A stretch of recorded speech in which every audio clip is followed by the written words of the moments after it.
खोसा साहब, हम देख रहे हैं कि इस वक्त जो है पीटीआई के लिए काफ़ी जमानतें हो रही हैं। पीटीआई के जो अहम रहनुमा हैं, तो नाज़रीन, पाकिस्तान तहरीक इंसाफ में चंद ऐसे लोग हैं जो सिर्फ पार्टी में अपने नाम के लिए आए हैं, जो सिर्फ अपना दबदबा चाहते हैं। उनका काम काज कुछ नहीं है, सिर्फ सस्ती शोहरत हासिल करना और इमरान खान के नाम पर वोट लेना और फिर इमरान खान के नाम पर मौज मस्ती करना। उनमें से एक लतीफ़ खोसा है। ये पहले पीपल्स पार्टी में थे, फिर ये पीटीआई में आए। पहले तो पीटीआई वालों की गलती थी कि इनको लिया क्यों अपनी पार्टी में, और जब ले लिया तो उसके बाद इन्होंने आज तक कोई भी एक ढंग का काम ना किया है।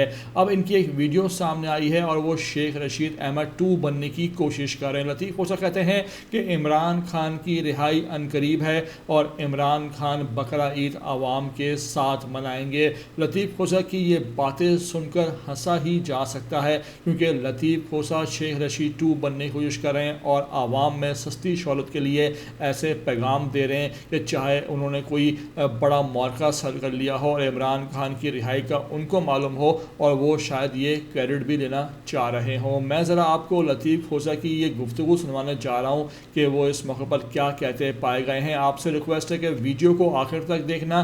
नए आए हो चैनल पर तो लाजमी इसको आप सब्सक्राइब करो, लाइक करो, शेयर करो और कमेंट करके मुझे अपनी कीमती राय से लाजमी आप आगाह भी किया करो।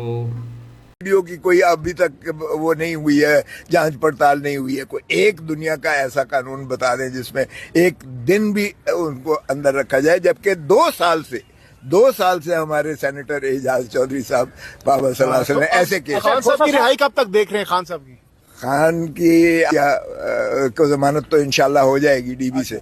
और केसेस में कितना उन्होंने डाला हुआ है अभी ये मैं नहीं कह सकता, लेकिन और कोई ऐसा केस नहीं है इंशाल्लाह। तो क्या आप कह सकते हैं कि बड़ी ईद इमरान खान अपने घर में बनी गाला में गुजारेंगे? अपने बड़ी ईद यकीनन गुजारेंगे इंशाल्लाह, मैं आपको बता रहा हूँ। वरना इनको कुर्बानी का बकरा खुद चढ़ना पड़ेगा जो हुकूमत बैठी हुई के बिना जो है कौमी यकजहती नहीं हो सकती है। इसलिए अगर जंग के जो है बादल मंडला रहे हैं और हिंदुस्तान धमकियां दे रहा है, तो ये फॉर्म 47 वाली पैदावार की हुकूमत ना तो ये यकजा कर सकती है और न ही जो है अकेली जो है एस्टैब्लिशमेंट जो है जंग लड़ सकती है, क्योंकि जब तक लोग जो है सीसा पिलाई दीवार की तरह दिफा न करें, कोई भी दुनिया की जो कुव्वत है वो अपने वतन का दिफा नहीं कर सकती है। और इमरान खान अकेला ही ऐसा कायद है जो इनको यकजा कर